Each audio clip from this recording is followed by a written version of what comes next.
Hey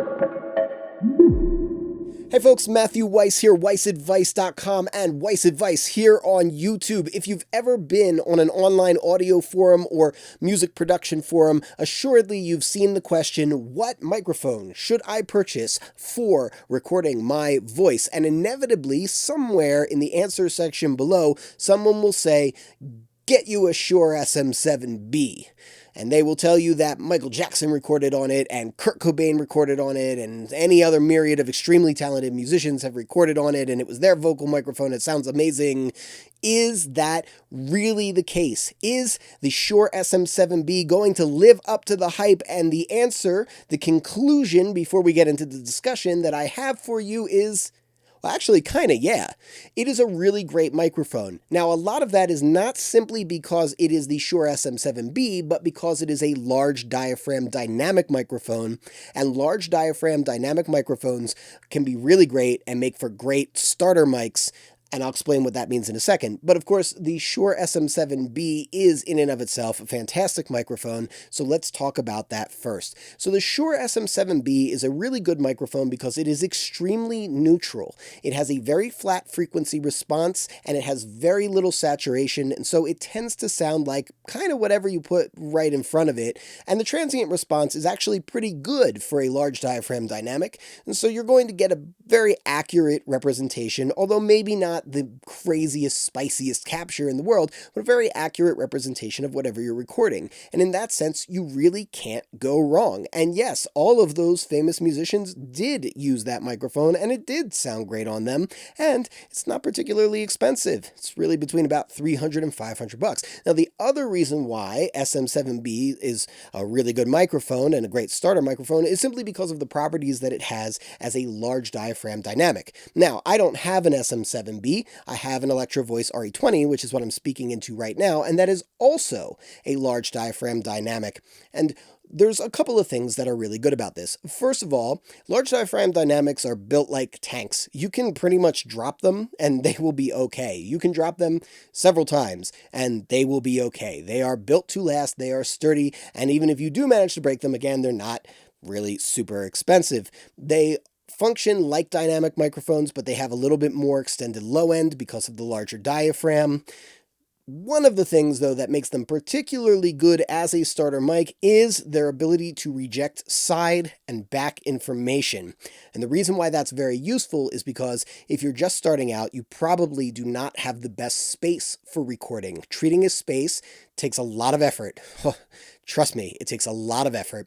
And if you can't do that, if you're not able to do that, or if you're only able to do it a certain amount, a good way to cut out unwanted room reflections and reverberation is to use a microphone that rejects side and back information. All that sound that's bouncing around and coming back into the mic this way is getting rejected. It's only the sound that's bouncing back from behind and coming into the front that's actually going to get picked up. And this is a lot different than a large diaphragm condenser microphone, which even in cardioid mode is still going to have a pretty good side capture and even an okay back capture as well.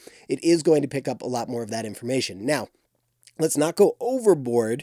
The room modes, problems that come from sound coupling in on itself, coloration from the interaction of different sound waves, particularly comb filtering if you're in a very small space like a closet or something like that.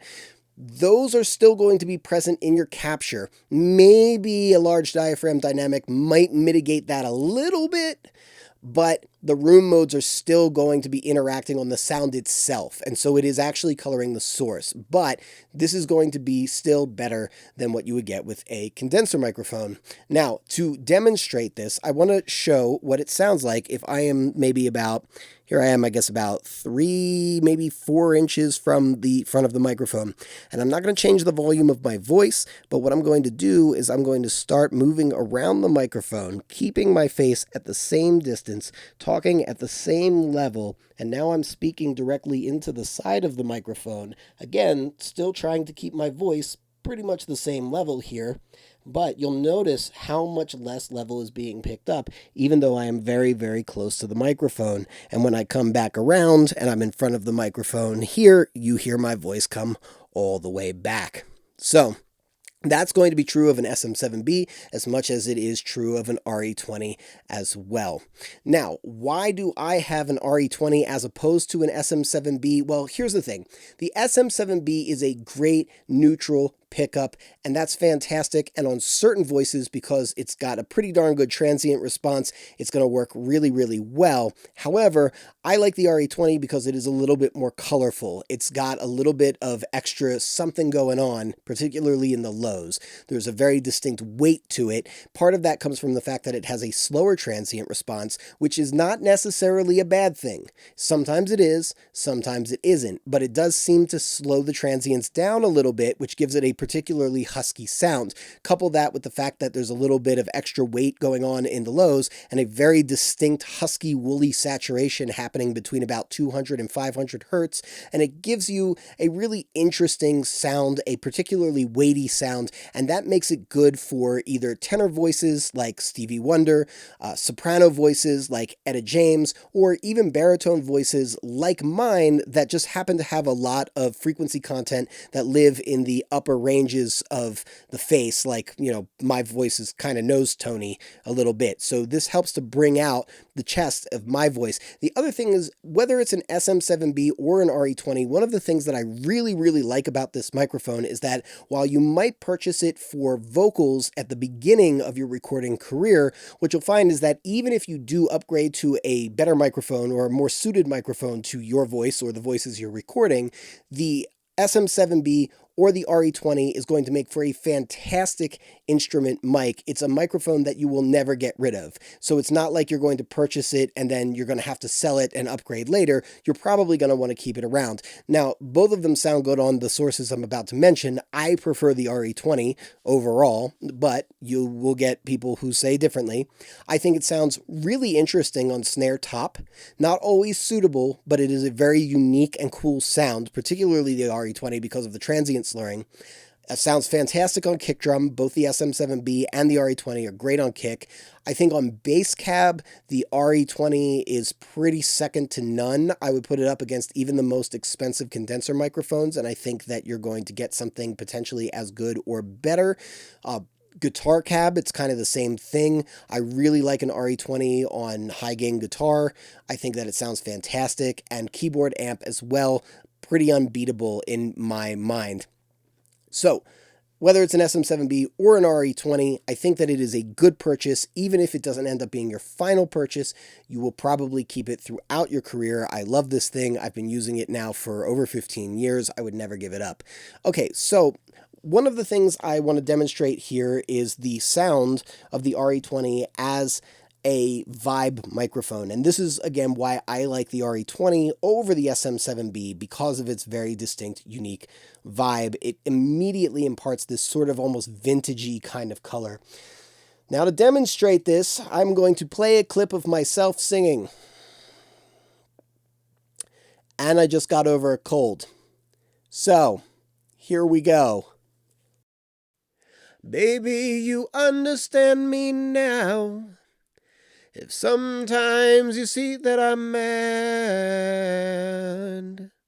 don't you know no one alive can always be an angel? When everything goes wrong, you'll see some bad. But I'm just a soul whose intentions are good. Oh Lord, please don't let me be misunderstood. Well, on the one hand, I love singing. On the other hand, I could definitely use some improvement. But let's just talk about the sound of it.